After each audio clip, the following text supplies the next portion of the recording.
Mana sih Ramadan? Allah Akbar. Suka bingung saya.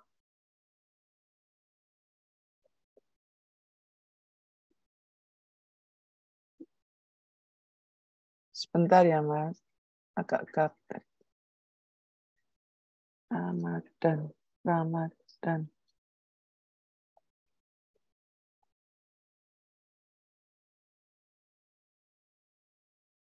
Allahu Akbar.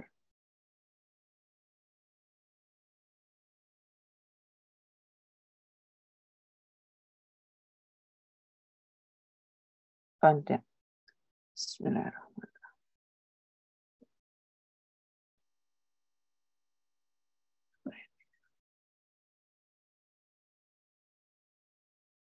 Saya share screen dulu. Ini materinya bisa dilihat? Sudah bisa, Dok. Bisa ya? Baik.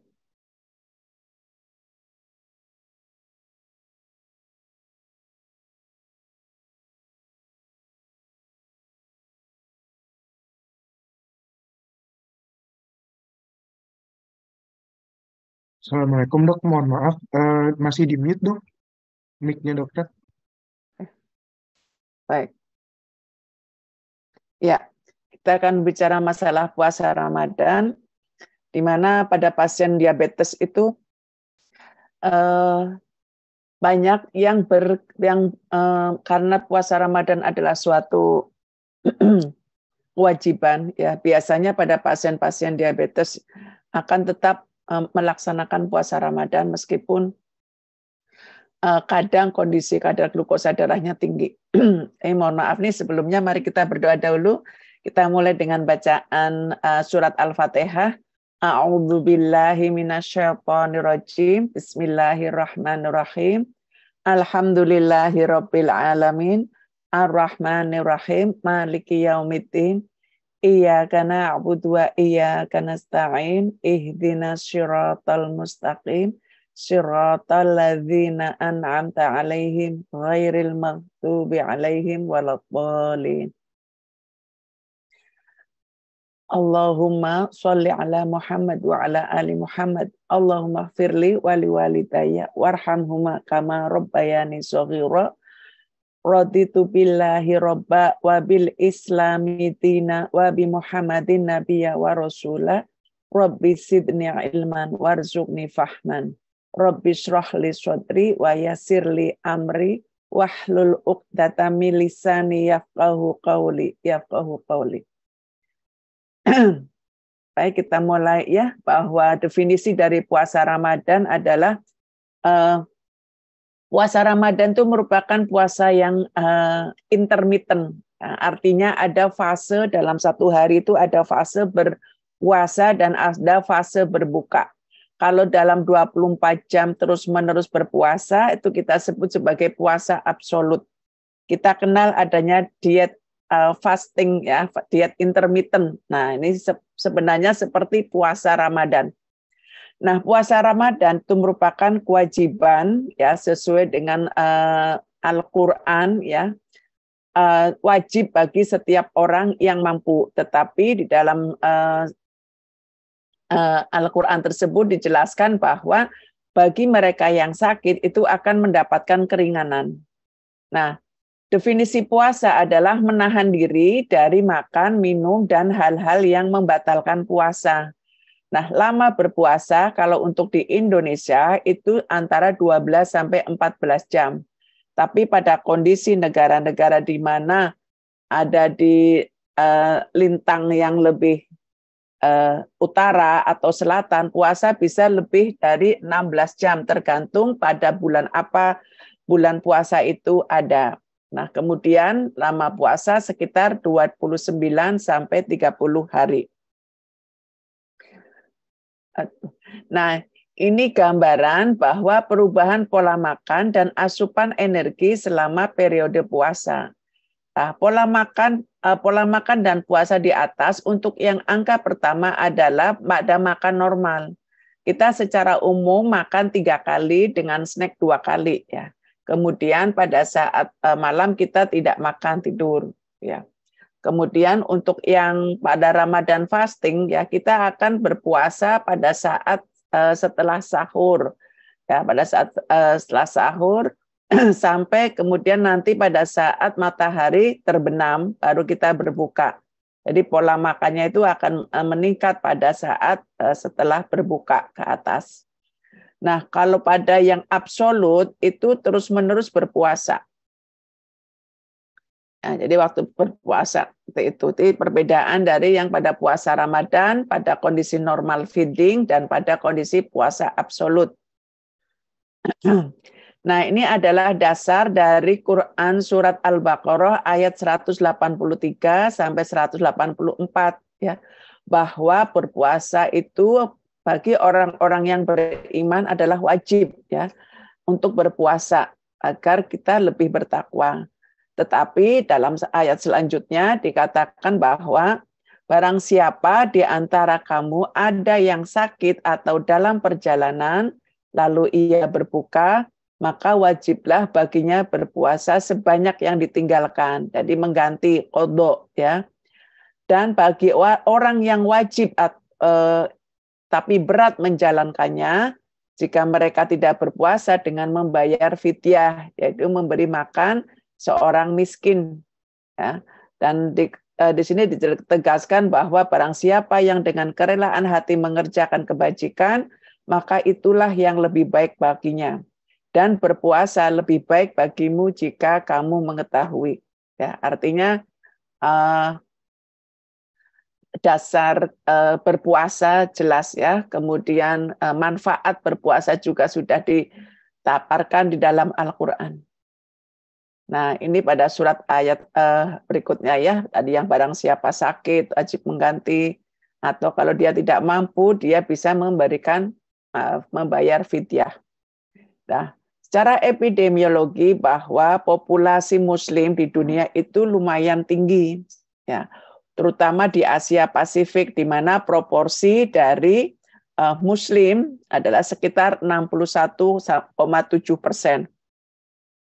Nah, cukup tinggi ya, itu masuk dalam wilayah kita, itu masuk ke dalam Asia Pasifik.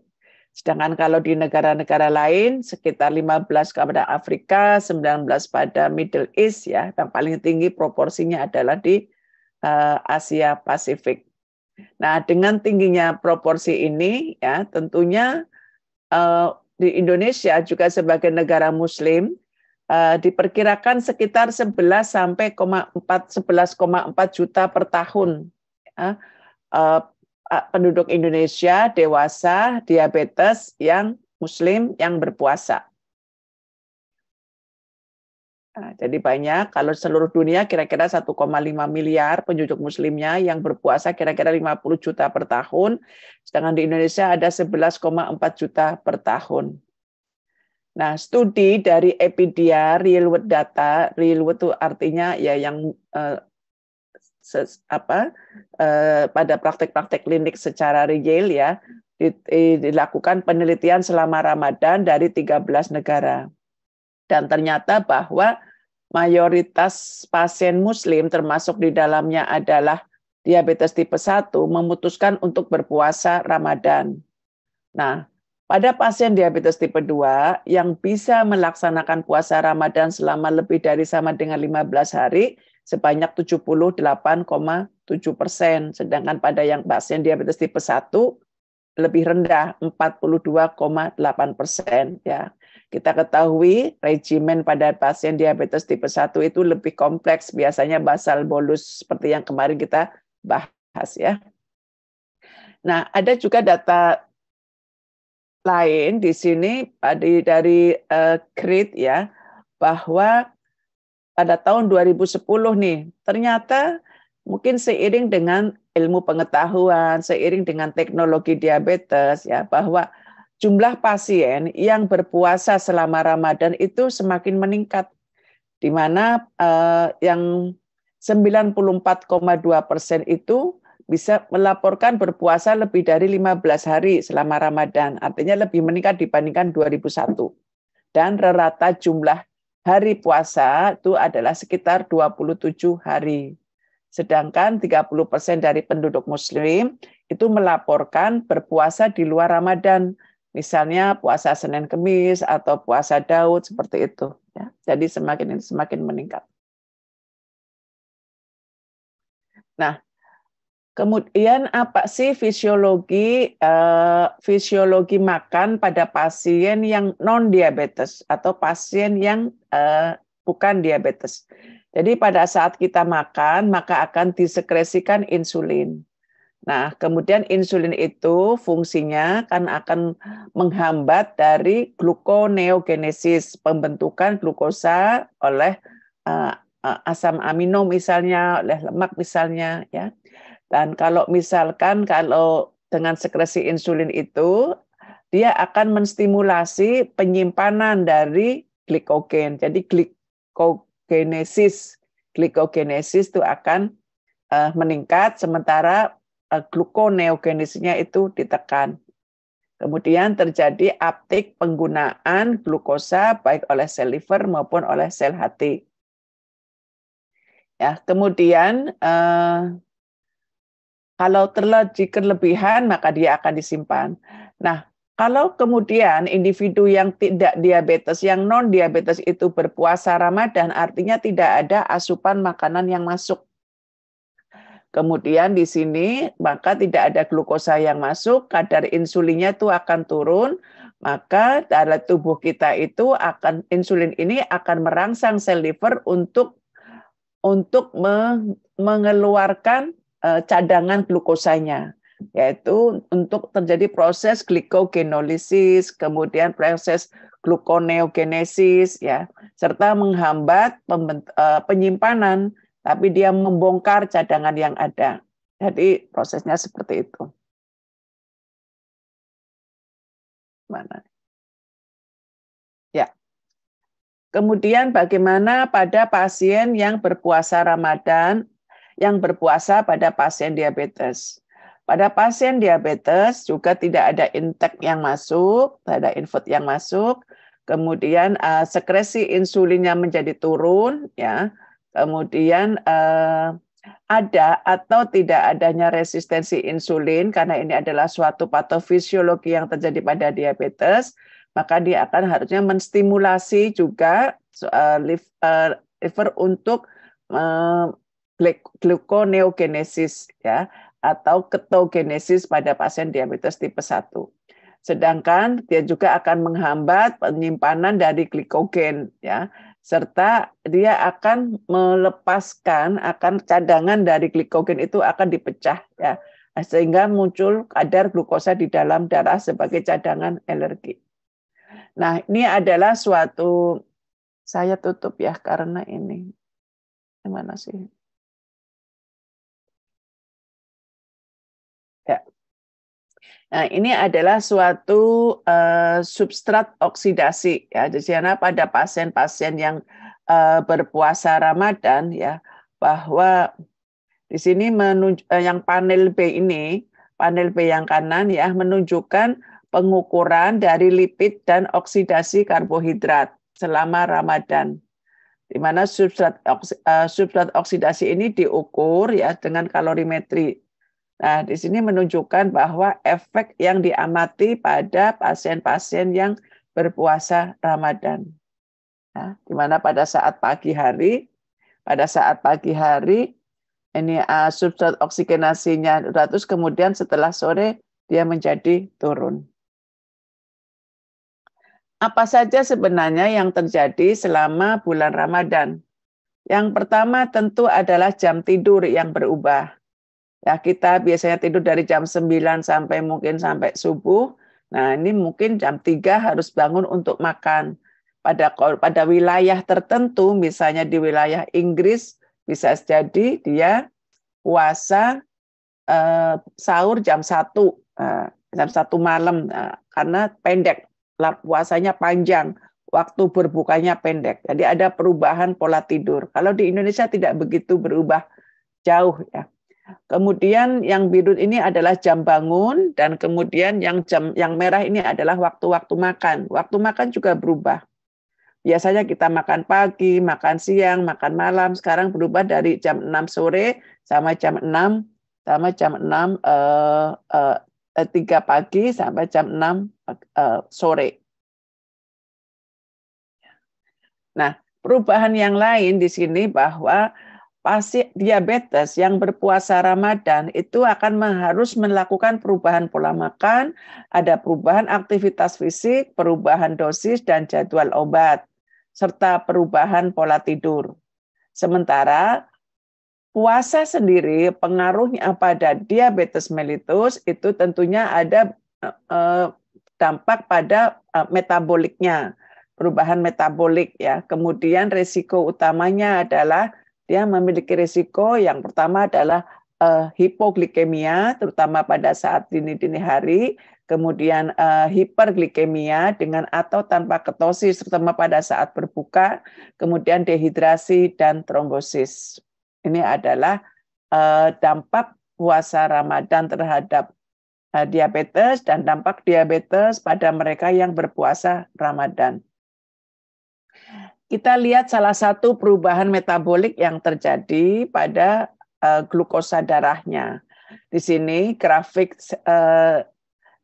tersebut menunjukkan perubahan dari kadar glukosa darah yang diukur dengan suatu alat namanya pemantauan glukosa darah kontinu atau glucose continue monitoring ya CGMS. Pada gambar yang di atas adalah subjek yang sehat.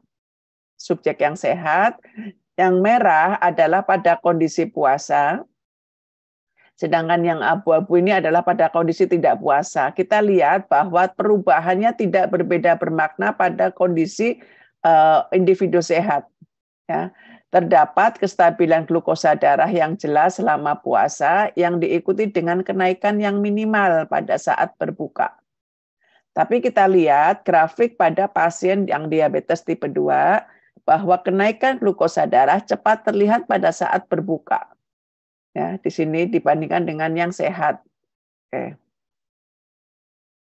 Sementara pada saat menjelang berbuka, ini kadarnya yang terendah, kemudian begitu buka langsung melonjak tinggi. Nah, ini tadi juga menggambarkan tentang risiko utama yang mungkin terjadi bagi penyandang diabetes yang berpuasa Ramadan. Nah, terutama adalah komplikasi glikemik berat. Pada pasien diabetes tipe 2 yang mengalami hiperglikemia ketoasidosis itu cukup bermakna dibandingkan pada saat mereka tidak puasa. Ya. Ini cukup tinggi ya, kejadiannya, episodenya sekitar 0,05 per bulan. Kemudian untuk yang hipoglikemianya juga cukup bermakna dibandingkan dengan kelompok sebelum Ramadan. Mereka sebelum Ramadan. Nah, kejadian komplikasi ini, maksudnya kejadian risiko ini lebih tinggi pada diabetes tipe 1 dibandingkan tipe 2. Ya, kita lihat. Tapi jika dibandingkan dengan sebelum Ramadan, tidak berbeda bermakna pada kelompok tipe 1. Sedangkan pada yang hipoglikemianya, ini cukup bermakna kejadiannya dibandingkan pada pasien diabetes tipe 1 yang tidak sebelum bulan Ramadan. Ini sama ya. Oke.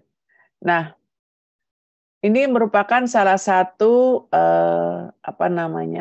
efek puasa Ramadan tadi. Kita lihat tadi bahwa perubahan gaya hidup yang terjadi selama bulan puasa Ramadan adalah perubahan dari pola tidur, makan, kemudian aktivitas fisik, ya, kemudian menurunnya merokok, kemudian penyesuaian dari dosis obat. Nah, tapi di sini kita lihat bahwa benefitnya apa, ya? Tentunya ini pasien merasa sangat exciting ya untuk terlibat untuk melaksanakan puasa Ramadan. Kemudian mungkin perbaikan dari berat badan atau BMI, perbaikan dari kontrol dirinya, perbaikan dari kemampuan untuk menahan hawa nafsu, menahan amarah, dan lain sebagainya. serta memiliki rasa empati yang tinggi ya kepada sesama atau kepada mereka yang kekurangan. Kemudian juga berusaha untuk melaksanakan semua sunnah yang direkomendasikan, kewajiban dan tentunya sunnah yang direkomendasikan dilaksanakan pada saat bulan Ramadan. Juga memiliki suatu kekuatan ya, ukhuwah dengan tarawih bersama, buka bersama, serta dia menurunkan potensial dari efek perokok misalnya ya, efek mental yang lebih rileks, yang lebih tenang seperti itu. Tapi kadang juga memiliki potensi yang kurang baik ya, misalnya adanya masalah gangguan tidur ya, di mana terjadi suatu gangguan irama tidur yang mungkin menyebabkan keletihan ya, mungkin menyebabkan penurunan kognisinya. Kemudian adanya excursion glukosa, yaitu adanya kadar glukosa darah antara yang terendah dan yang tertinggi itu sangat besar jaraknya, excursion. Ya, kemudian mungkin letih pada orang-orang tertentu, kemudian memiliki rasa takut akan penyakitnya, ya, penyakit tentang diabetesnya, kemudian mungkin ada perubahan dari berat badannya, dan mungkin pada orang-orang tertentu ada yang mungkin malah merasa stres, seperti itu.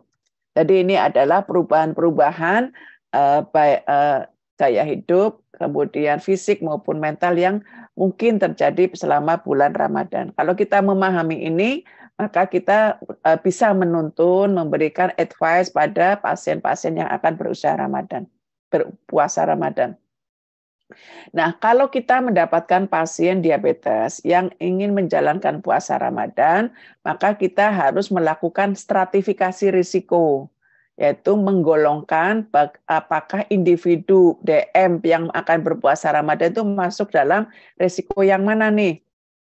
Nah, sebaiknya para pasien diabetes itu harus melakukan konsultasi paling tidak 6-8 pekan sebelum Ramadan. Dari situ nanti kita sebagai dokter harus melakukan penilaian atau evaluasi. Nanti ada semacam skor ya. Setelah kita mendapatkan itu, maka kita menstratifikasi resikonya, kemudian merencanakan tata laksananya itu secara individu. Ya, bagaimana tentang riwayat pengobatan pasiennya, aspek diabetes dan kemampuan pasien pada mengelola diri. Saat mengelola diri, ada tidaknya komorbid, riwayat puasa Ramadan sebelumnya, kemampuan mengelola diabetes, serta aspek-aspek lain yang mungkin akan meningkatkan risiko pada saat berpuasa Ramadan. Nah, edukasi yang terstruktur ini melingkupi kuantifikasi risiko. Jadi kita mengkuantifikasikan tadi beberapa kejadian faktor-faktor yang mungkin meningkatkan risiko. Kemudian bagaimana peran pemantauan glukosa darah mandiri, kapan harus batal berpuasa, kapan harus berolahraga, perencanaan makan dan cairan, serta penyesuaian dosis obat.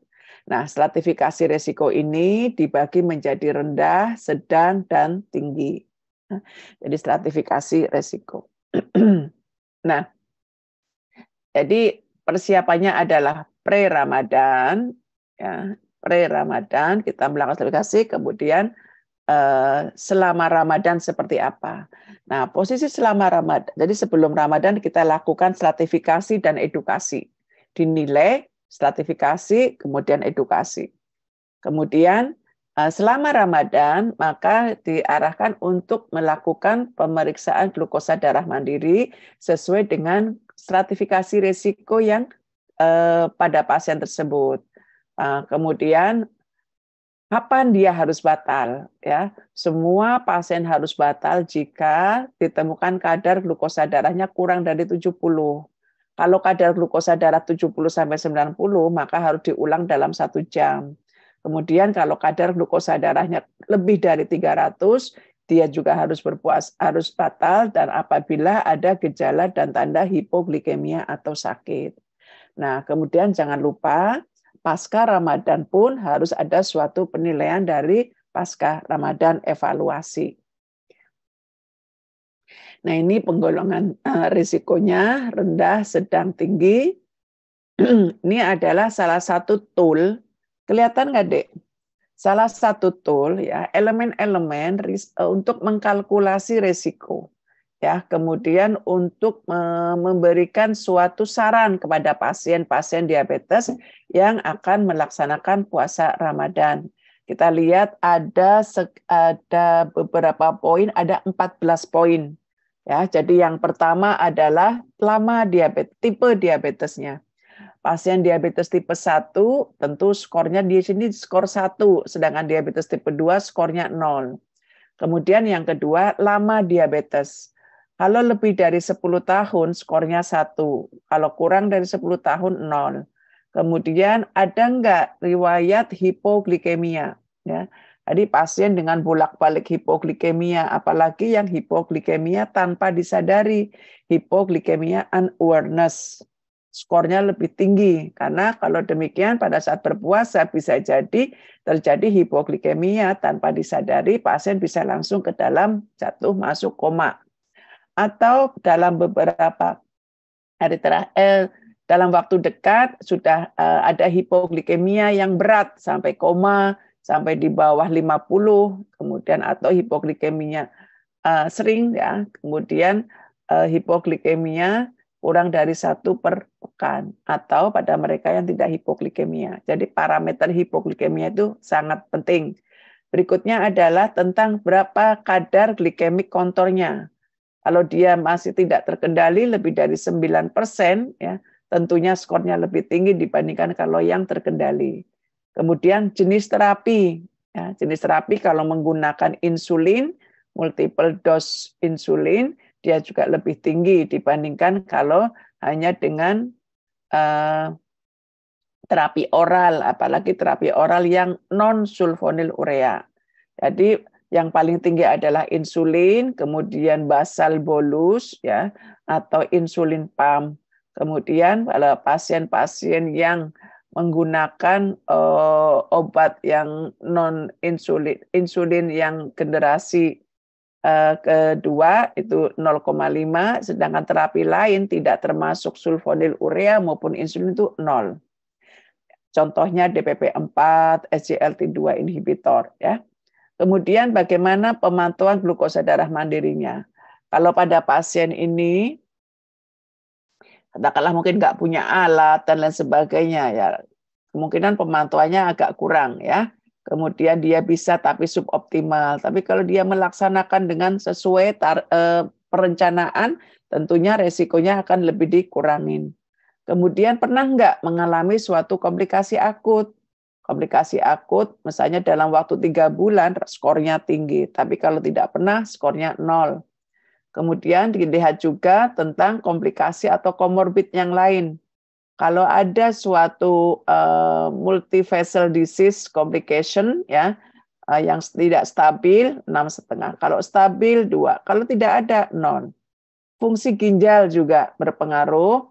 Semakin turun fungsi ginjal, semakin tinggi resiko untuk hiponya. Jadi skornya tinggi, 6,5 dibandingkan kalau fungsi ginjalnya normal. Terus kemudian kehamilan. Kehamilan, mereka yang hamil tapi tidak masuk target, tinggi. Hamil dengan target, tinggi. Tidak hamil, 0.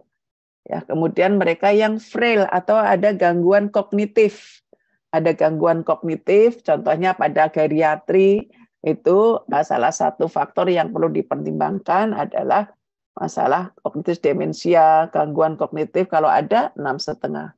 Kalau misalkan usianya lebih dari 70 tahun dan tidak ada support di rumah, 2,5. Kalau tidak frail, tidak ada gangguan kognitif, 0. Dan orang-orang yang bekerja berat, misalnya kuli bangunan, pekerja tukang, kontraktor itu apa namanya? Tukang atau yang pada di bangunan-bangunan, ya. Kalau dia kerjanya berat, 4. Kalau dia tidak berat, 2. Kemudian bagaimana pengalaman puasa yang sebelumnya? Kalau pengalamannya dia pengalamannya menyenangkan, tidak ada yang negatif, puasa lancar, tidak ada keluhan hipo, ya dia skornya lebih baik dibandingkan kalau memiliki riwayat hipo pada saat puasa sebelumnya. Serta lama puasa. Kalau lama puasanya kurang dari 16 jam, kalau lebih dia 1. Ada yang puasa sampai 20 jam, berbukanya hanya 4 jam. Nah, ini skornya. Setelah kita lakukan parameter-parameter ini, kita lakukan kuantifikasi, kemudian skornya berapa nih? Kalau dia skornya 3, maka dia low risk. Kalau dia skornya 3,5 sampai 6, dia moderate risk. Tapi kalau skornya lebih dari 6, dia adalah high risk. Ya. Ini sama dengan yang tadi ya, dengan yang tadi stratifikasi resikonya. Nah, kalau apa yang bisa kita rekomendasikan berdasarkan skor yang ada, ya. Kalau dia low risk dengan poin 0 sampai 3, ya, maka secara rekomendasi medisnya adalah berpuasa mungkin aman, ya. Kita perlu melakukan evaluasi dari obat-obatannya, kemudian menyesuaikan evaluasi secara keseluruhan, evaluasi medis, kemudian menyesuaikan dosis obatnya disesuaikan, kemudian monitoring, ya, lakukan monitoring. Nah, di sini biasanya nih dari sisi rekomendasi agama ya, dalam arti ini suatu kayak MUI-nya ini bahwa puasa adalah suatu kewajiban dan puasa itu menyarankan untuk pada pasien-pasien yang disarankan untuk tidak berpuasa. Kalau kita menyarankan tidak berpuasa, biasanya dia juga tidak mau ya, meskipun pasien tersebut tidak mampu berpuasa karena kondisi fisiknya. Jadi dia merasa itu wajib. Nah, seperti itu. Kemudian kalau yang moderate risk, kalau poinnya 3,5 sampai 6 poin, ya, bahwa mungkin ya bisa jadi aman ya. Tentunya juga dengan monitoring dan beberapa penyesuaian. Dan pada yang high risk ini kemungkinan puasanya kurang aman, dan ini biasanya sarannya adalah tidak berpuasa. Kalau yang ini yang low risk nih diwajibkan puasa nih ya. Kemudian kalau yang pada yang moderate risk di sini ini puasa itu biasanya lebih dipilih ya. Tetapi pada pasien-pasien yang tidak memilih berpuasa, ya, jika dia concern terhadap kesehatannya setelah berkonsultasi dengan dokter, kemudian terkait dengan masalah kondisi kesehatan secara keseluruhan, dan bagaimana pasien itu pengalaman terhadap puasa yang sebelumnya. Ini bisa dilakukan oleh pasien terus mau memilih yang mana ya. Biasanya sih sebagian besar pasien ingin berpuasa Ramadan. Nah, selama pilar tata laksana selama berpuasa Ramadan juga sama ya seperti pada pasien diabetes yang lain. Jadi pada pasien yang berpuasa Ramadan kita harus melakukan edukasi. Edukasi itu tidak hanya bagi pasiennya saja, tetapi juga menarget kepada dokternya. Bagaimana dokternya atau healthcare profesional ini akan melakukan edukasi kalau kompetensi dari healthcare profesional, materi edukasi atau pemahaman tentang diabetes yang berpuasa itu kurang. Ya. Kemudian yang kedua adalah ada pasien yang akan berpuasa Ramadan dan kita juga bisa diberikan kepada masyarakat luas, misalnya pada komunitas atau pada penyuluhan secara umum.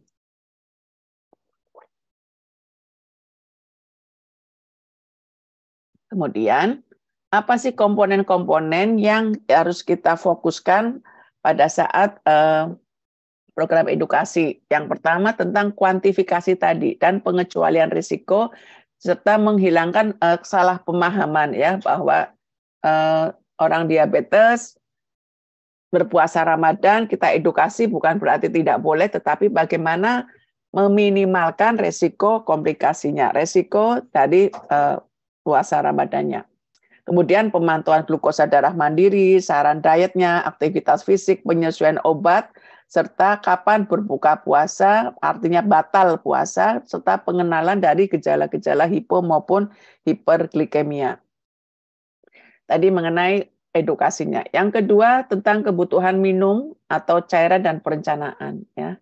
Di sini dikatakan bahwa pada pasien-pasien diabetes itu kita secara umum bahwa komposisi dari makanannya 45% adalah karbohidrat, kemudian 20% adalah protein dan 35% adalah dari lemak. Ya.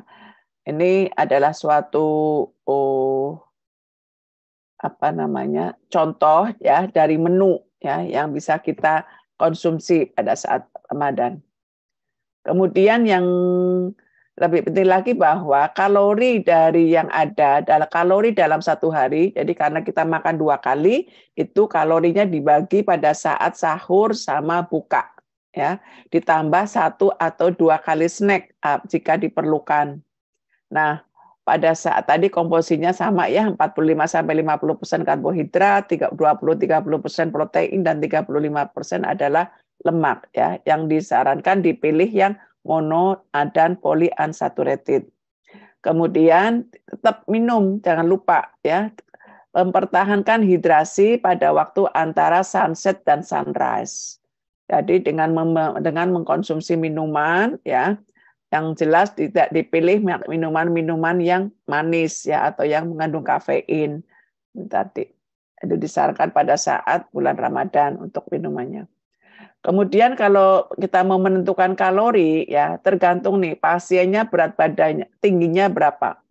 Sangat dibedakan antara laki-laki dan perempuan. Ini pada laki-laki, ini rata-rata ada target enggak? Ada target untuk menurunkan berat badan enggak? Kalau ada target, maka dia kalorinya kalori yang terendah. Ya, contoh di sini wanita dengan berat badan lebih dari 150, kemudian dia berpuasa Ramadan ingin menurunkan berat badannya, maka kalori yang dipilih adalah 1.500. Tapi kalau yang ingin hanya maintenance bisa antara 1.500 sampai 2.000. Nah, kemudian ini distribusi kalorinya pada saat sahur sekitar 30-40%, pada saat buka 40-50%, snack misalnya 10-20%. Jadi jika diperlukan tentunya adalah snack yang sehat ya. Jadi jika diperlukan yang malam ya. Ini adalah kalori harian, intake kalori harian tadi terhadap penurunan berat badan ya. Juga terkait dengan kalau 1.200 pada wanita dengan berat segini, 1.500 pada wanita yang ingin memaintenance atau pada wanita yang ingin pada yang beratnya kurang dari 100, tingginya kurang dari 150, pada yang wanita lebih dari 50 ingin menurunkan berat badan, pada yang laki-laki ya. Jadi sangat tergantung dari jenis kelamin dan target dari berat badannya serta tinggi badannya. Nah, ini adalah komposisi dari makronutrisi makanan yang disarankan. Jadi pada pasien kalau dengan karbohidrat itu jumlah diperkirakan total intake karbohidrat itu paling tidak 130 gram per hari. Ya, dan idealnya adalah sekitar 40-45% dari total kalori intake. Ya, kadang intake juga sangat disesuaikan dengan tradisi ya atau pilihan makanan yang dipilih oleh pasien. Tapi kalau kita tradisinya biasanya pada manis dan itu harus kita gaungkan bahwa berpuasa Ramadan itu tidak harus dengan yang manis, apalagi yang gula lumayan tinggi. Jadi yang direkomendasikan adalah karbohidrat dengan indeks glikemik yang rendah. Ya, kemudian glikemik load-nya juga harus diseleksi ya. Kemudian ini termasuk misalnya contoh yang kalau di kita jarang ya, kita kan harus nasi. Nah, tapi Ada yang bisa dari kacang-kacangan dan lain sebagainya atau dengan salad. Kemudian yang high fiber food ya. Misalnya buah-buahan itu juga bisa dipikirkan untuk dikonsumsi pada saat kita berbuka puasa. Apa yang tidak direkomendasikan yaitu konsumsi suatu makanan yang tinggi gula ya atau suatu karbohidrat yang simple ya, yang cepat indeks glikemiknya tinggi, misalnya ada yang makan bolu misalnya seperti itu. Nah, untuk protein intake itu tidak kurang dari 1,2 gram ya, disesuaikan dengan masalah berat badan dan biasanya dia menempati 20-30% kalori. Ya. Kemudian intake kalori ini penting ya, dia akan meningkatkan rasa kenyang ya dan rasa penuh ya, sehingga membantu masa tubuh kita itu tetap stabil ya. Nah, yang direkomendasikan apa? Ayam, kemudian tanpa kulit, ikan, ya, kemudian kacangan, kemudian produk-produk susu yang rendah kalori.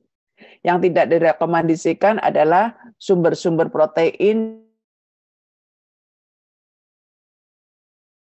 lemak high saturated fat-nya tinggi seperti beef, domba, ya, makanan-makanan yang cepat saji, yang diolah, ya. Di sini meskipun high fat dari produk itu mengandung saturated fat, suatu studi menunjukkan bahwa konsumsi lebih dari 3 serving per hari ya itu bisa mempertahankan energi intake-nya.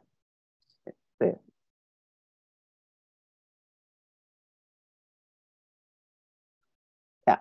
Kemudian yang lemak tadi, yang lemak bahwa menempati sekitar 30-35%, kemudian yang polyunsaturated sama monounsaturated itu kurang dari 7%, kemudian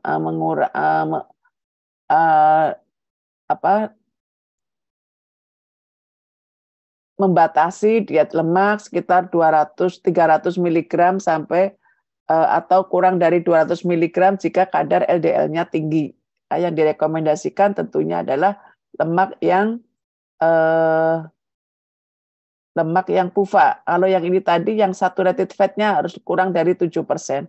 Kalau yang ini yang monounsaturated misalnya nih buah-buahan, sayuran, kemudian ini olive oil ya dan lain sebagainya. Yang tidak direkomendasikan adalah meminimalkan intake makanan dengan saturasi lemak yang tinggi.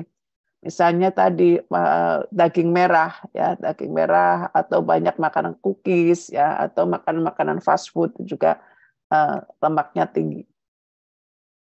Kapan berolahraga ya? Biasanya disarankan untuk tidak berolahraga berat, tapi tingkatan olahraganya adalah ringan sedang. Kemudian olahraga bisa disarankan menjelang buka atau pada saat malam hari. Dan bahwa mengikuti tarawih, apalagi kalau 23 rakaat itu sudah bisa dikategorikan sebagai olahraga. Tapi kalau 11 rakaat, kalau suratnya panjang-panjang juga lumayan lama ya. Artinya intinya bahwa tarawih bisa dikategorikan sebagai exercise. Nah, bagaimana jadwal penyesuaian obat? Pada pasien-pasien diabetes yang berpuasa Ramadan, bahwa obat-obatan yang kita berikan pada saat pagi hari itu diubah kepada saat berbuka. Dan obat yang kita berikan pada saat malam hari, kita geser kepada pada saat sahur. Jadi jangan kebalik ya, karena biasanya obat yang kita berikan pada pagi hari relatif obat yang mampu menurunkan gula kuat dibandingkan dengan pada saat malam hari. Kenapa? Karena peluang untuk makannya itu tinggi. Resiko terjadi hiperglikemi tinggi. Tapi pada saat berbuka puasa, peluang untuk makannya tinggi itu kan pada saat setelah buka. Jadi kita ubahnya yang dosis pagi digeser ke dosis maghrib, yang dosis malam digeser ke dosis sahur. Ya. Yang dosis pagi ke maghrib, yang dosis malam ke sahur. Nah, Ini contoh pada pasien diabetes dengan menggunakan metformin. Kalau metformin digunakan sekali sehari, maka tidak ada modifikasi yang diperlukan. Minum aja diubah ke minum pada saat buka. Kalau dia 2 kali, ya tidak ada juga modifikasi obat, langsung diminum buka sama sahur. Dan kalau 3 kali, dosis yang pagi diminum sebelum sahur, sedangkan yang combine ya afternoon dose diberikan pada saat iftar. Jadi pada saat iftar bisa aja jadi 2. Jadi misalkan 500 mg ya. Yang sahur 1000 mg-nya pada saat buka. Itu mereka yang menggunakan metformin sediaan biasa, tidak sediaan extended release. Tapi kalau ada yang sediaan prolonged release atau extended release, XR, ini juga tidak ada modifikasi, langsung dikonsumsi pada saat berbuka. Untuk yang metformin, paling simpel ini. Nah, pada yang dengan sulfonylurea yang mereka menggunakan sekali sehari, ambil aja pada saat buka, saat buka ya. Ini pada individu yang gula darahnya terkontrol baik, dosisnya mungkin saja bisa diturunkan. Yang tadinya misalnya 3 mg, limepirid 3 mg misalnya bisa diturunkan jadi 2 mg. Seperti itu. Pada yang sudah terkontrol baik, misalnya HbA1c-nya sudah di bawah 7 dan lain sebagainya. Nah, kalau sulfonylurea ini kita gunakan 2 kali sebelum Ramadan, dia menggunakan 2 kali pemberian, maka dosis yang selama buka ini tetap sama ya. Iftar dose remain tetap sama. Nah, pada pasien dengan kondisi kadar glukosa darah yang terkontrol baik, maka dosis yang akan kita berikan satunya lagi waktu sahur itu bisa kita turunkan. Ya. Nah, kalau dengan menggunakan sulfonylurea yang lebih tua, misalnya glibenclamid, ya, glibenclamid ini suatu obat sulfonylurea yang hipoglikemik kuat ya. Ya, ini beresiko untuk terjadinya hipoglikemi, jadi sebaiknya dihindarin.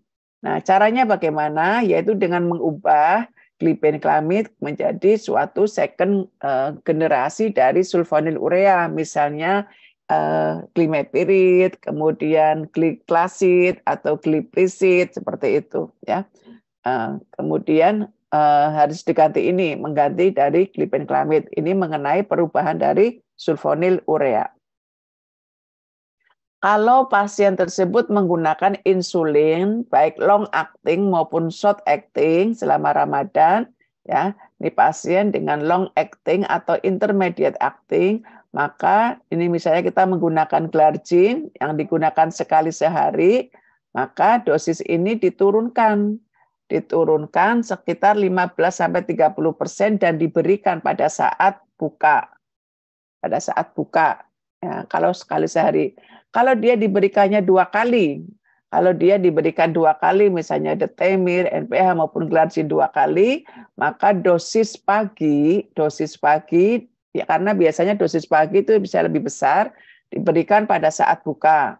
Sedangkan pada dosis yang sore, dosis pada saat sahur, dosis sore itu digeser ke dosis sahur dan dosisnya diturunkan sekitar 50%. Ya.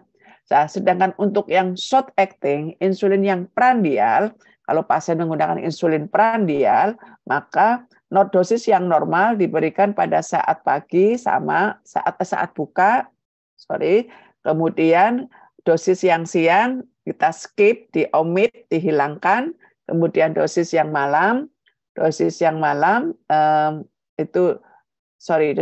diberikan pada saat sahur, ini diturunkan jadi 25-50%. Nah, kalau sudah mengubah ini, jangan lupa kan itu tidak ada yang hitung-hitungan pasti. dilakukan suatu penyesuaian dosis. Penyesuaian dosis, ya, misalnya untuk basal insulin nih. Basal insulin kalau kemudian kadar glukosa darahnya itu kadar glukosa darah sebelum buka atau sebelum sahur ya itu mencapai target yaitu sekitar 90 sampai 126, maka tidak ada perubahan. Artinya apa yang sudah diberikan di awal, perubahan yang di awal oleh dokternya itu sudah sesuai. Tapi kalau dalam perjalanannya justru kadar glukosa darahnya cenderung rendah dan lain sebagainya, maka dia harus diturunkan 2 unit. Nanti dilihat lagi terus sampai kita dapatkan dosis yang bisa mempertahankan kadar glukosa darah puasanya ada di rentang target. Artinya tidak terjadi hipoglikemia, yaitu lebih 90 sampai 126. Tapi kalau kemudian tinggi, kita juga harus menaikkan dosisnya agar kadar glukosa darahnya terkendali. Yang short acting juga demikian. Ya. Nah, kalau insulinnya premix campuran, ya, insulin premix itu bisa diberikan 1 kali, bisa diberikan 2 kali, bisa diberikan 3 kali. Kalau yang diberikan 1 kali, ya tinggal dipindah aja pada saat buka, jangan kebalik ya. Jangan dipindah saat sahur. Kalau sahur pasien nggak bisa puasa nanti gemeter. Jadi dipindahnya saat buka. Nah, kemudian dilakukan adjusting dosis sesuai dari monitoring kadar glukosa darahnya. Kalau yang 2 kali, dosis pada saat buka normal. Misalnya tadinya 2 kali 15 ya, atau 2 kali 20 ya. Ini pada saat buka tetap nih 15 unit.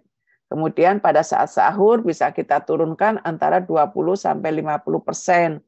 Jadi katakanlah 10 ya, 10 unit atau 8 unit ya.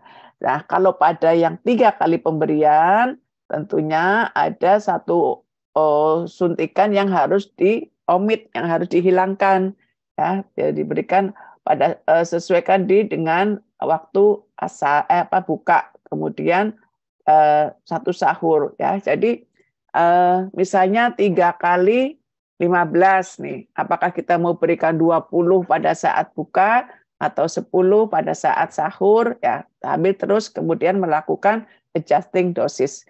Jadi meskipun sudah diubah itu diperhatikan. Nah, kalau yang menggunakan insulin pump ini kan insulin pump basal rate yang terus continue terus-terusan dengan turun dosis sekitar 20-40%. Pada dosis ini bisa dinaikkan sekitar 20% sesaat setelah buka. Nah, ini tentunya yang bolus tergantung dari karbohidrat counting-nya ya, berapa karbohidrat yang dikonsumsi.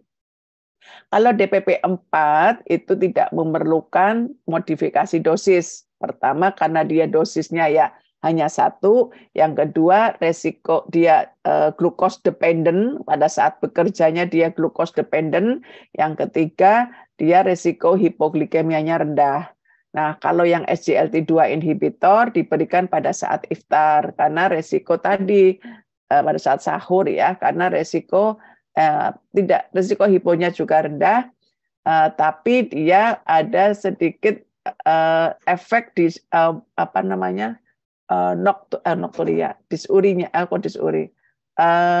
poliurinya ya, akibat tadi mekanisme dari ekskresi glukosa lewat urin, maka dia akan terjadi diuresis. Nah, kapan sih melakukan pengecekan glukosa darah? Ya, sama seperti secara umum ada 7 poin juga. Poin yang pertama itu pada saat pagi ya, pada saat pagi, kemudian pada saat makan sahur tentunya ya, saat makan sahur, kemudian saat pagi misalnya jam 6, jam 7 boleh, atau pada saat tengah hari ya, saat tengah hari, kemudian menjelang sore dan saat menjelang berbuka serta pada saat ada gejalanya. Sebelum makan, sebelum matahari terbit, misalnya sebelum buka puasa ya, kemudian setelah buka puasa dan pada saat ada keluhan. Di sini poin-poin di mana pemeriksaan glukosa darah bisa dilakukan selama bulan Ramadan. Nah, hal ini juga diterapkan pada berdasarkan stratifikasi risikonya. Pada kelompok risiko tinggi, di mana advice-nya itu tidak disarankan berpuasa, rekomendasi medisnya itu tidak disarankan berpuasa, tidak mudah kita meminta pasien diabetes untuk tidak berpuasa. Kalau dia tetap berpuasa, kewajiban kita adalah mendampingi agar resiko yang mungkin terjadi bisa kita hindarin atau kita minimalkan. Pada kelompok risiko tinggi tentunya lebih sering untuk dilakukan pengecekan glukosa darah mandiri sebelum sahur, 2 jam setelah sahur, tengah hari sebelum buka, 2 jam setelah buka, dan jika muncul gejala. Nah, pada kelompok risiko rendah itu bisa lebih jarang, hanya sebelum sahur, tengah hari, sebelum buka, dan jika ada gejala hipoglikemianya muncul.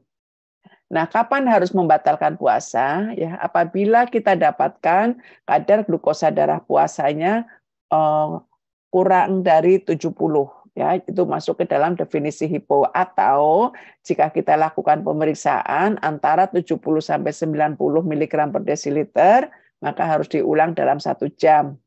Yang kedua adalah apabila kadar glukosa darah lebih dari 300 atau jika muncul gejala dan tanda hipoglikemia atau pasiennya sakit. Nah, jadi sangat penting untuk melakukan pemantauan glukosa darah mandiri sebagai dasar untuk membatalkan puasa. Ini gejala hipoglikemianya ya. Nah, gejala dan tanda hipoglikemia, jadi glukosa darah yang rendah, glukosa darah yang tinggi itu kadang memiliki gejala yang tidak berbeda. Jadi salah satu data yang objektif adalah dengan pemeriksaan glukometer, yaitu untuk yang hipo mungkin gemetar, keringat dingin, debar-debar, lapar, perubahan status mental, bingung maupun sakit kepala. Kalau yang hiper, ya haus yang ekstrim, lapar, sering kencing, sering letih, ya, bingung, ya, mual, muntah, nyeri perut, ini bisa saja terjadi. Oleh karena itu PGDM itu penting, ya. Nah, jadi bagaimana nih mengenai diabetes, ya, bahwa bagi penyandang diabetes yang akan berpuasa, ya, disarankan untuk berkonsultasi dengan dokter jauh-jauh hari sebelum bulan Ramadan. Nanti kalau kalian menjadi dokter 2 bulan menjelang Ramadan sudah mulai digembar-gemborkan, mulai itu ada digembor-gembor kepada pasien untuk melakukan konsultasi terkait dengan Ramadan. Dan pada pasien diabetes yang akan berpuasa Ramadan, bahwa adanya perubahan yang terjadi selama bulan Ramadan, faktor-faktor yang akan meningkatkan risiko perburukan selama Ramadan itu harus bisa kita cari, kita kuantifikasi, ya. Kemudian dengan melalui skor, ya. Ini salah satu komponennya yang perlu dilihat pada saat kita melakukan stratifikasi mulai dari tipe, lama, sampai dengan jenis obat, ya, atau riwayat pengalaman operasi sebelumnya. Kemudian bagaimana perencanaan makan, frekuensi, dan kapan melakukan PGDM, kapan harus membatalkan puasa, serta gejala tanda dari hipo maupun hiperglikemia. Dan yang lebih penting lagi adalah pasien diabetes harus melakukan pengendalian diri, baik sebelum puasa, selama puasa, ataupun setelah bulan Ramadan. Ya, mungkin sini untuk yang masalah puasa Ramadan. Stop sharing. Ini bentar. Allah. Ada pertanyaan?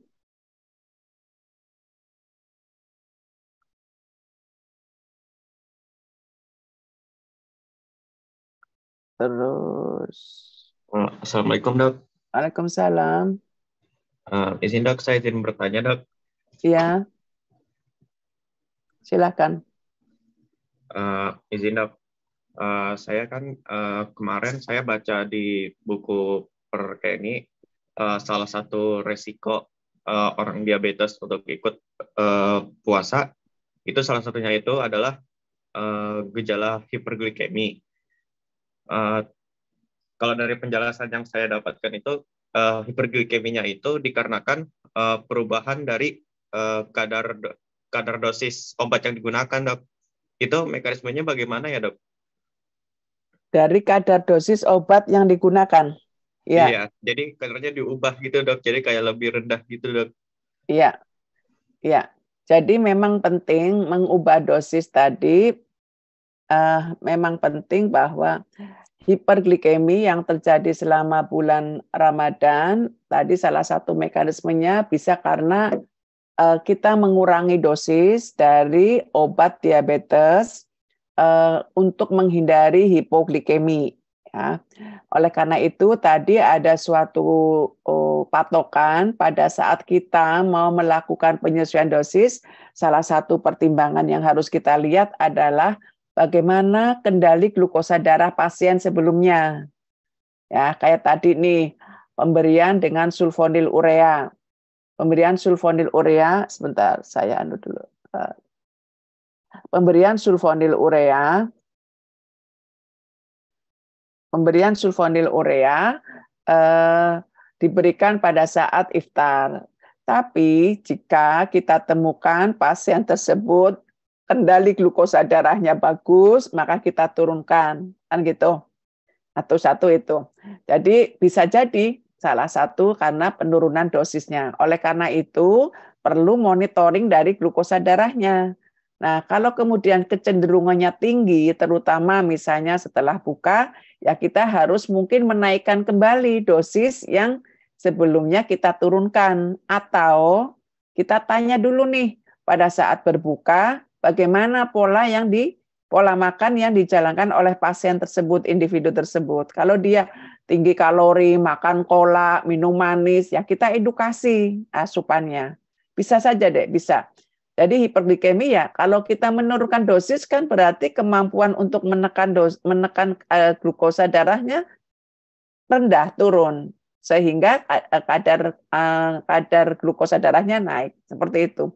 Jadi kalau kita dapatkan dalam perjalanannya kok dia sering hiper, ada dua kemungkinan, intake dia yang berlebihan, atau memang dia intake-nya udah cukup, udah benar, sesuai rekomendasi, tapi dosisnya mungkin yang kurang, jadi kita naikkan kembali, yang tadinya turun 20% misalnya, kita naikkan jadi 10%, atau naikkan lagi jadi 20%, kembali ke normal pada saat sebelum Ramadan, seperti itu.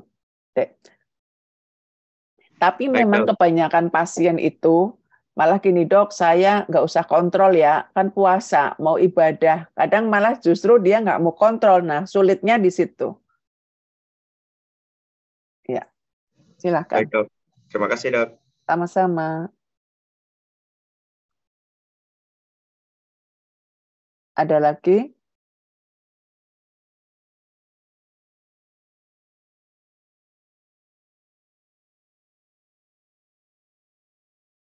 Mana lagi nih? Allah, di sini kangen.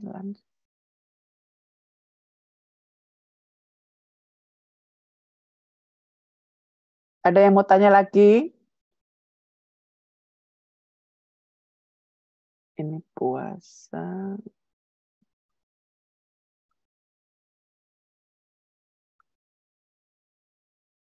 Oh, ini. Belum share screen.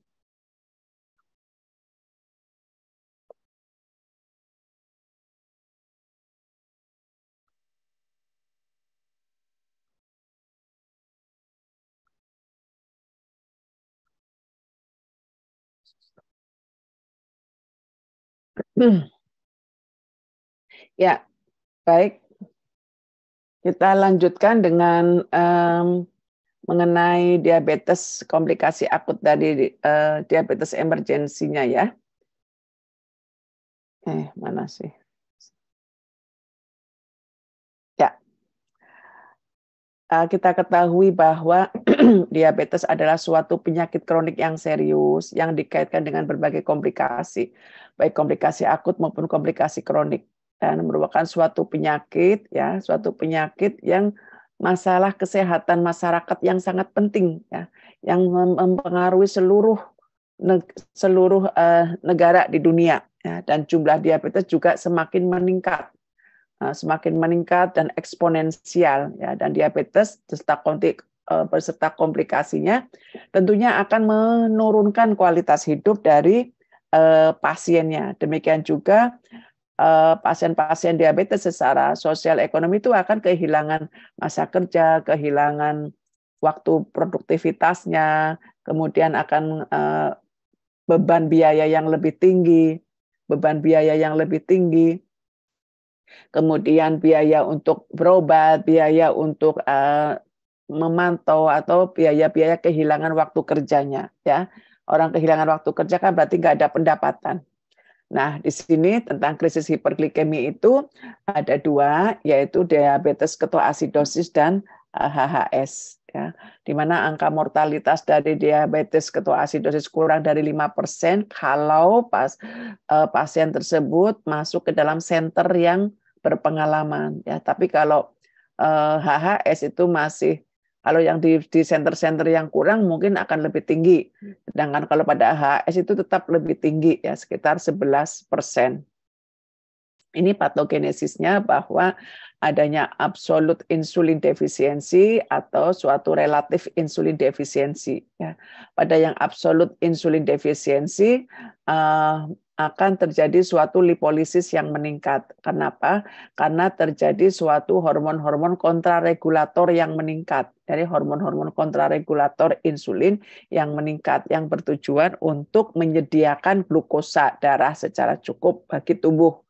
Ya, pada yang absolut insulin tadi terjadi suatu proses lipolisis, ya.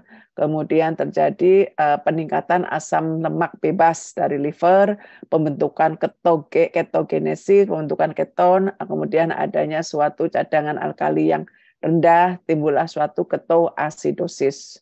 Ya. Kemudian asam lemak ini juga akan diubah menjadi triasilgliserol sehingga terjadi hiperlipidemia. Nah, pada yang absolute insulin defisiensi itu DKA lebih dominan. Nah, pada yang relatif, di mana gluconeogenesis substrat yang meningkat, proteolisis yang meningkat, ya, akan menyebabkan gluconeogenesisnya meningkat, glukose utilisasi penggunaan glukosa oleh sel-sel turun, glikogenolisis pembongkaran glikogen juga meningkat, pembentukan gula oleh protein misalnya meningkat, ya, keseluruhannya itu tadi akan menyebabkan hiperglikemia. Nah, hiperglikemia itu akan menyebabkan diuresis osmotik sehingga akan terjadi kehilangan elektrolit dan air. Pasien tampak dehidrasi, ya, sementara pasien sendiri mungkin muntah. Terjadi penurunan dari intake cairan, maka akan terjadi hiperosmolarity, ya, menyebabkan gagal ginjal. Jadi ini salah satu mekanismenya. Kemudian karena merupakan suatu penyakit komplikasi metabolik dari diabetes yang serius, ya, maka kita harus bisa mengidentifikasi, harus bisa mendeteksi, mencurigai pada pasien-pasien dengan curigaan ke arah krisis hiperglikemi. Yang pertama adalah pasien DKA itu biasanya hiperglikemia yang tidak terkendali, adanya asidosis metabolik dan konsentrasi keton bodi yang meningkat. Pada yang hiperosmolar, dia severe hiperglikemia. Osmolaritasnya meningkat, dehidrasi, dan tanpa adanya ketoasidosis yang bermakna. Jadi di sini karakteristik gambaran pada pasien-pasien yang HHS adalah hipovolemia, ya. Hiperglikemianya lebih dari 600 mg per desiliter, kemudian tanpa ada keton yang bermakna, karbonatnya masih lebih, dan osmolaritasnya itu lebih dari 320. Osmolaritas itu dihitung dari serum natrium kali 2, kemudian ditambah dengan glukosa dibagi 18. Glukosa dibagi 18 ditambah 2 kali kadar natrium tanpa koreksi, ya. Nah, ini adalah kriteria diagnosis secara laboratoris pada pasien-pasien KAD. KAD kita bagi menjadi ringan, sedang, dan berat. Kemudian untuk yang HHS ini dilihat dari kadar glukosa darah yang relatif yang lebih tinggi dibandingkan pada yang kondisi KAD. Pada AGD pH-nya itu pada KAD itu bisa kurang dari 7 pada yang berat dan bisa ada di perbatasan pada yang ringan. Sedangkan pada HHS lebih dari 7,3. Urin keton positif pada KAD, serum keton positif, osmolaritas meningkat pada yang HHS, anion gap-nya itu meningkat pada KAD. Serta status dari mentalnya tuh bisa, dua-duanya sama nih, penurunan kesadaran bisa. Ada yang KAD maupun yang tidak. Ini sama ya tadi.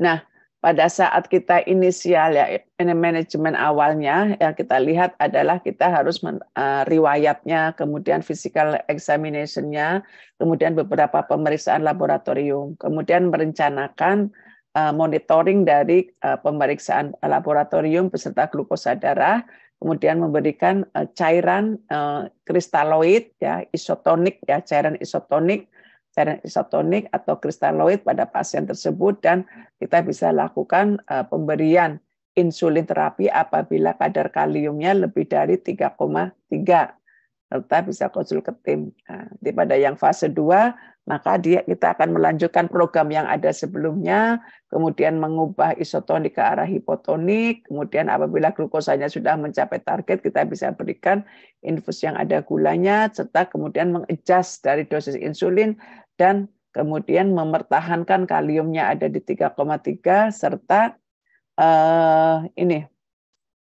kalau sudah stabil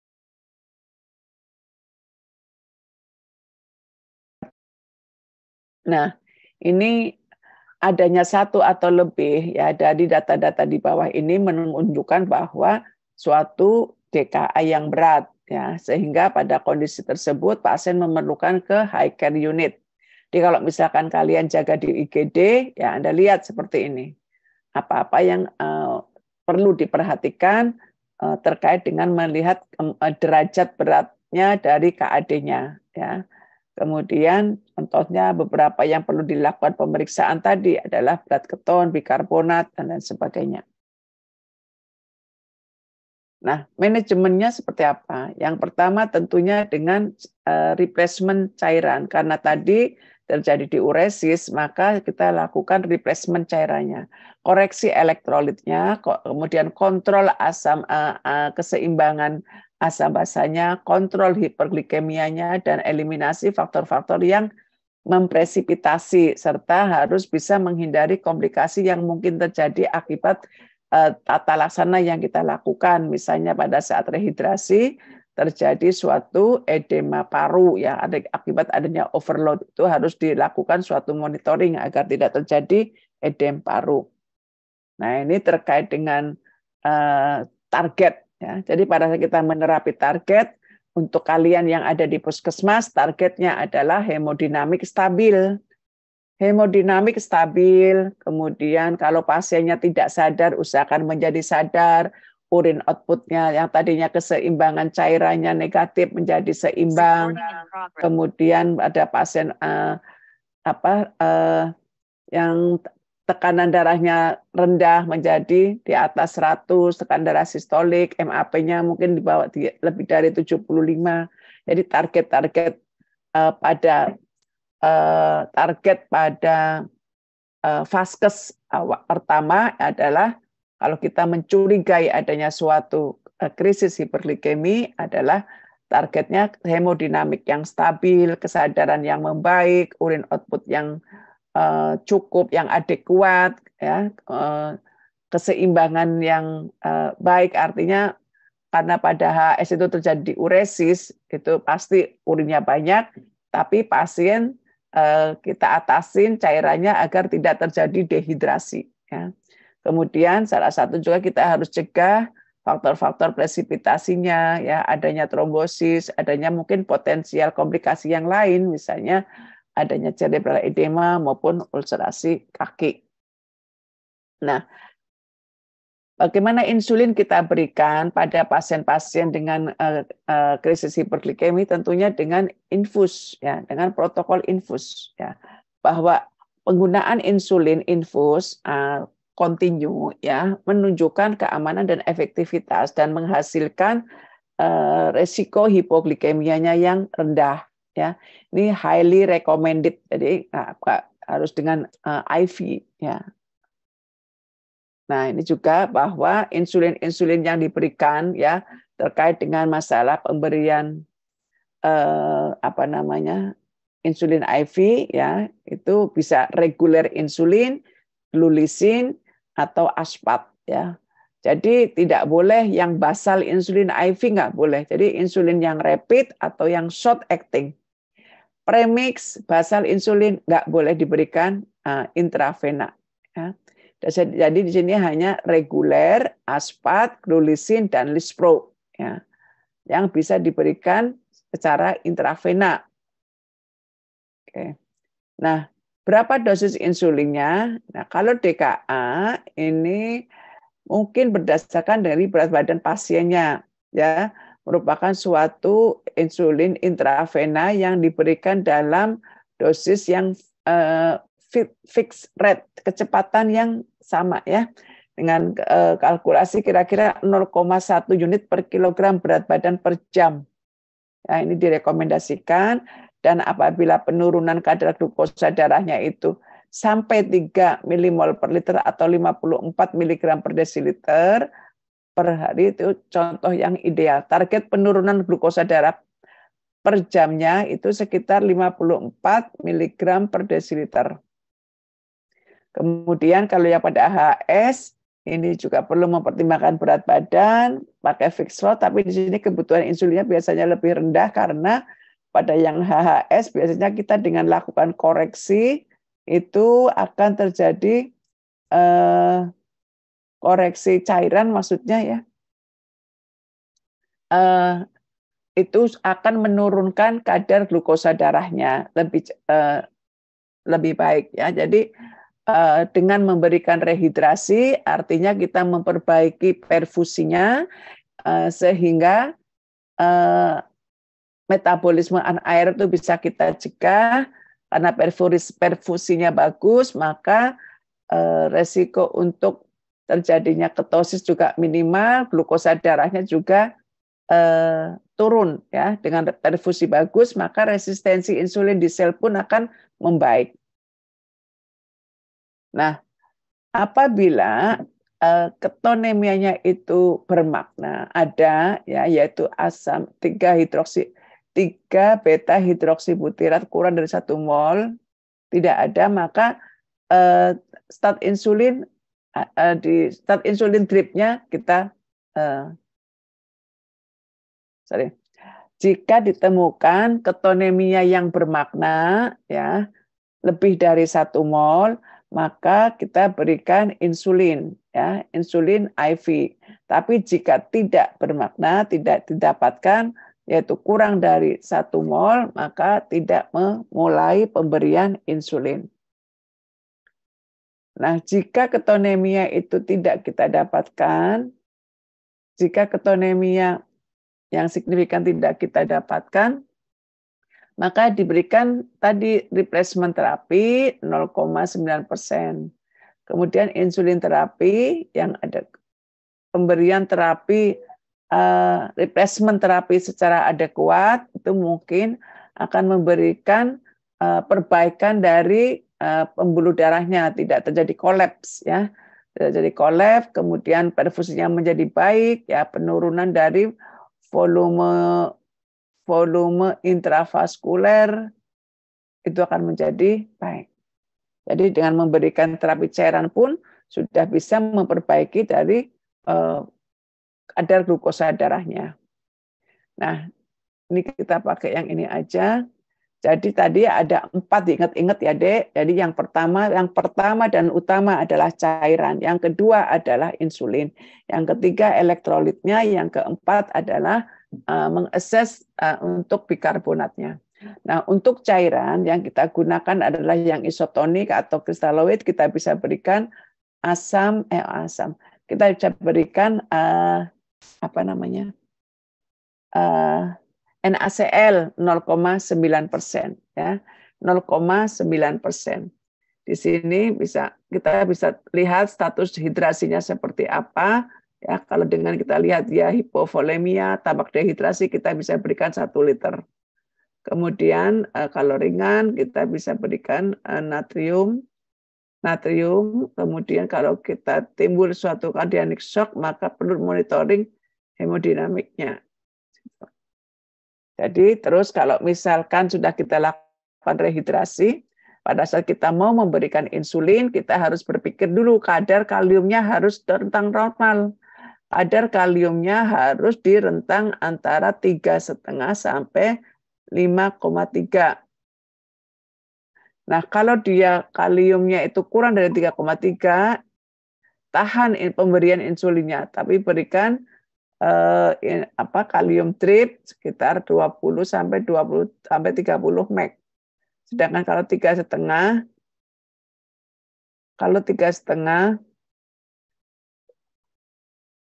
itu bisa kita ulang pemeriksaan kadar kaliumnya. Kalau lebih dari 3,5, ya memang tidak disarankan untuk berpuasa Ramadan. Ya. Puasa Ramadan.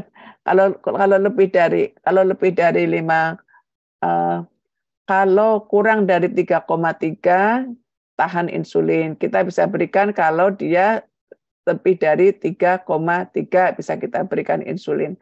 Tapi kalau lebih dari 3,3, kurang dari 5,3, maka kita bisa disimultan diberikan KCL, ya, diberikan KCL. Tapi kalau udah 5,3, udah tinggi, kita cek aja nanti evaluasi 1-2 jam setelah rehidrasi, setelah pemberian insulin. Seperti itu.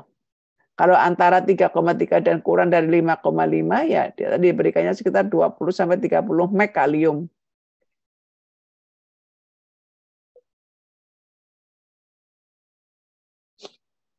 Ya, ini adalah skema yang ada dari konsensus Perkeni tahun 2021. Ya, jadi ini yang paling simpel dilihat ya, karena memang bisa diimplementasikan di seluruh pelosok Indonesia. Jadi pada saat jam ke-0 sampai jam pertama, 1 jam pertama itu diberikan sekitar 2000 cc sampai 2500 cc. Di sini Perkeni sih memberikan 1.500 cc untuk 1 jam pertama. Kalau 2 jam pertama diperkirakan sekitar 2 liter sampai 2,5 liter ya pada saat 2 jam pertama. Nah, evaluasi pemberian insulin biasa diberikan pada jam kedua, ya. Pada jam kedua.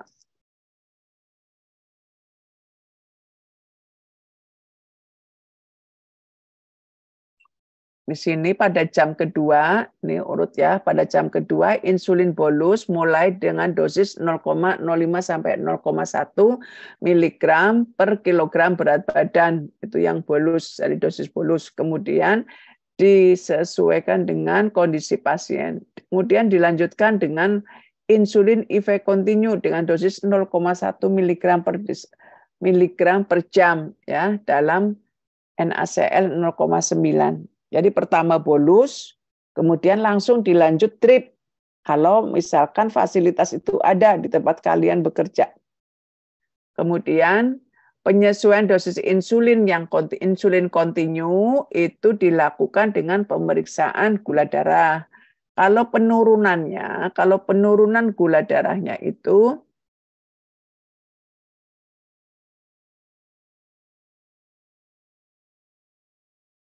kalau penurunannya itu sekitar 0 sampai 49, kan berarti sedikit.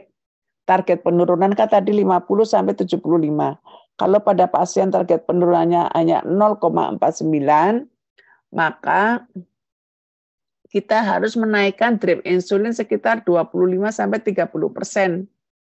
Yang tadinya katakanlah 10, 25 berarti sekitar 25%, naik lagi 25%.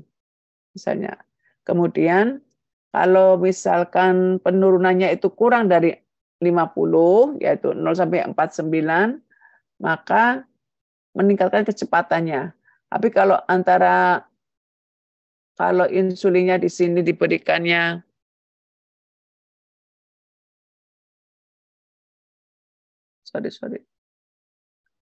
Kalau insulinnya antara 50 sampai 75 kadar glukosa tercapai, dosis tetap, dan kalau turunnya terlalu cepat, maka kita turunkan dosis insulinnya. Nah, kalau untuk kalium seperti ini, kalau kalium kurang dari 3, 75 mg, kalium 3, maka di 4,5 sampai 50 mg kita bisa minta tolong di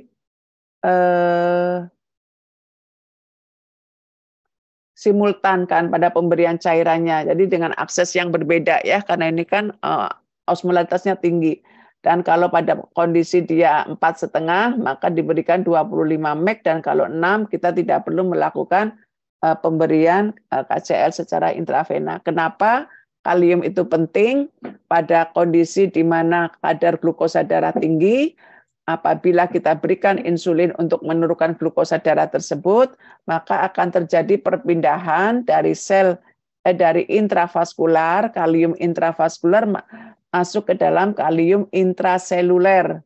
Nah, sehingga pada kondisi kalium yang rendah, kalau kita gula darahnya tinggi, kalium rendah, kita berikan insulin, maka bisa terjadi hipokalemia yang lebih berat yang justru bisa mengancam nyawa. Misalnya terjadi aritmia, terjadi VBC, seperti itu. Jadi hipoglikemianya itu penting untuk dilihat beserta dengan kadar kalium yang tersedia pada kadar kalium yang ada. Kemudian kapan kita memberikan Pignat? Yaitu apabila kita temukan kadar HbA1, kadar Pignat pH-nya kurang dari 7,0 ya. Kalau belum kurang dari 7, tidak kita berikan. Dengan rehidrasi itu sendiri itu akan memperbaiki, dengan penurunan glukosa darah juga akan lebih baik. Nah, pemberian rehidrasi cairan ini terus berlanjut sampai pada jam ke-5. Jadi diperkirakan itu sampai jam ke-5 sekitar 5-6 liter. Sampai 6 liter dengan monitoring glukosa darah per hari. Nah, terapinya jadi harus melakukan monitoring yang lebih sering. Kemudian memperbaiki hiperglikemia, mengidentifikasi faktor presentasinya, mengkoreksi elektrolitnya, dan memperbaiki dari terapi penggantinya. Ini tadi sudah. Ini contoh pasien-pasien yang menggunakan insulin glulisin dan menggunakan insulin reguler ternyata memberikan hasil yang sama.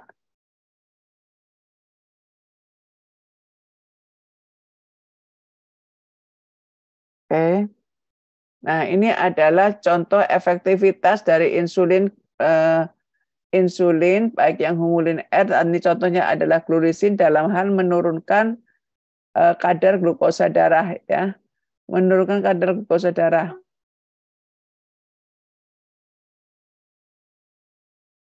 Dan ini adalah pemberian efektivitas dari insulin short acting atau insulin long acting pada saat efektivitasnya ya, baik insulin glulisin, insulin rispro maupun regular human insulin itu kemampuan untuk menurunkan gula pada tata laksana diabetes tipe 2 dengan pemberian intravena itu hampir sama. Kemudian bagaimana kita melakukan transisi ke subkutan? Apakah dengan dosis yang ada ataukah ada pertimbangan-pertimbangan yang lain? Nah, untuk transisi, maka dengan transisi itu mampu menurunkan kejadian kesakitan serta biaya yang lebih tinggi. Ya. Kemudian transisi ini harus diberikan 1-2 jam setelah menghentikan insulin infusnya dan konversi dari basal infus ke 6-80% dari total daily dose, maka itu menunjukkan lebih efektif. Jadi kalau pasiennya itu memberikan insulin glargin yang sedikit lebih rendah dibandingkan memberikan insulin. Jadi kalau pasien kita berikan switch, setelah switch subkutannya dosisnya diturunkan antara 60-80%. Nah, tadi sudah mengkonversi, jadi misalnya jam 24 itu drip insulinnya dihentikan, kemudian jam 10 kita berikan insulin glargin, ya. insulin glargine, misalnya drip insulinnya tadi dia 2 unit per jam. Berarti dalam 2 unit per jam dia membutuhkan 48 unit. Maka kita kurangin 20% ya menjadi 40 unit. 40 unit, 50% untuk insulin basal, 50% untuk insulin prandial. Jadi 1 kali 20 unit, kemudian dikombinasikan dengan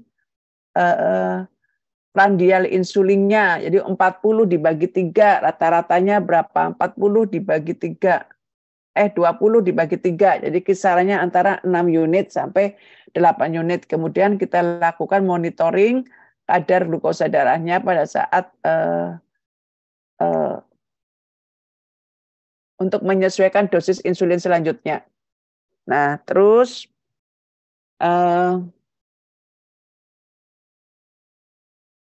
konversi ke subkutan itu apabila kadar ketonnya sudah membaik atau pH-nya sudah lebih dari 7,3 dan pasien sudah mampu makan. Ya.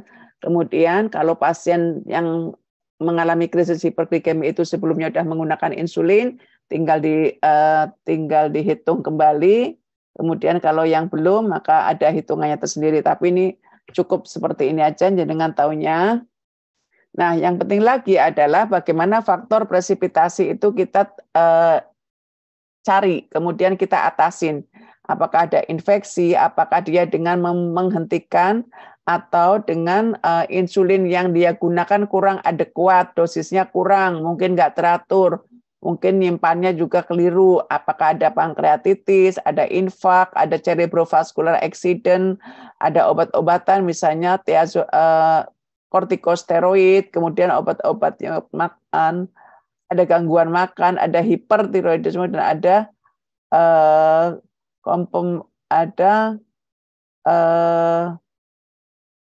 kompromis akses terhadap air ya, jadi banyak minum ya. Nah, ini pencegahannya. Jadi pencegahannya bahwa hiperglikemi, krisis hiperglikemi itu biasanya bisa dicegah ya melalui akses kesehatan yang mudah, kemudian edukasi yang sesuai, kemudian komunikasi yang efektif ya selama interference di antara 2 waktu sakitnya. Kemudian pasien juga harus diedukasi bahwa dia tetap harus memanage diabetesnya selama mengalami stres, selama mengalami sakit. Ada yang namanya sick day management. Pasien biasanya kalau ada sakit, merasa ada tambahan obat, takut terjadi benturan, takut terjadi interaksi mungkin maksudnya, kemudian dia menghentikan sendiri insulinnya. Ya, ini, bahwa edukasinya adalah jangan menghentikan insulin. Kemudian bagaimana mencegah dehidrasi, mencegah hipoglikemi, kemudian monitoring glukosa darah secara sering, kemudian tes ketoasidosis, ya, kemudian yang berikutnya adalah rapid acting insulin dose as nitrating. Nah, pemberian suplemen insulin rapid acting ya, itu mungkin diperlukan ya terkait dengan terapi terhadap triggernya yang mendasari ya. Kemudian kontak juga dengan healthcare kesehatannya, dengan dokter atau dengan tim edukator, kemudian pasien education serta akses yang mudah untuk bisa mencapai akses fasilitas kesehatan untuk bisa mendapatkan informasinya. Jadi ringkasannya adalah bahwa diabetes ketoasidosis dan HS adalah suatu kondisi komplikasi diabetes akut, metabolik akut yang serius. Nah, langkah pertama tentunya tadi intravenous access ya, initial investigation. Jadi assessment dulu, assessment apakah ini pasien stabil tidak hemodinamiknya, parameternya apa, tanda-tanda vital, tekanan darah, nadi, respiratori, kemudian kalau perlu suhu, kemudian kesadarannya, urin outputnya, ya itu salah satu parameter kondisi untuk menilai kondisi awal pada pasien-pasien dengan emergensi. Kemudian diassess, kemudian diperbaiki yang CAB-nya, circulation, ya, kemudian breathing dan airway itu penting di fase 1.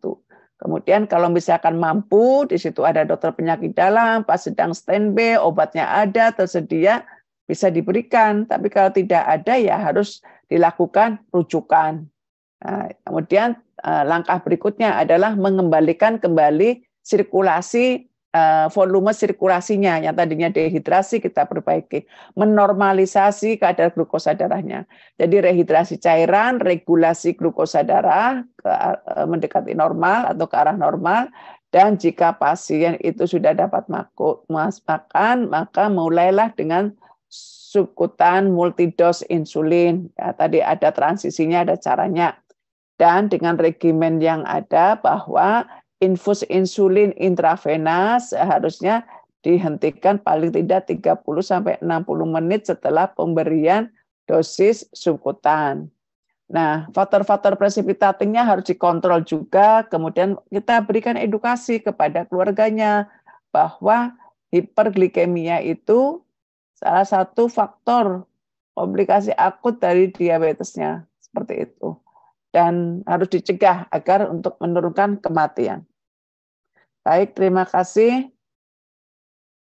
Ada pertanyaan? Dek, saya sebentar, Kak, minum sebentar.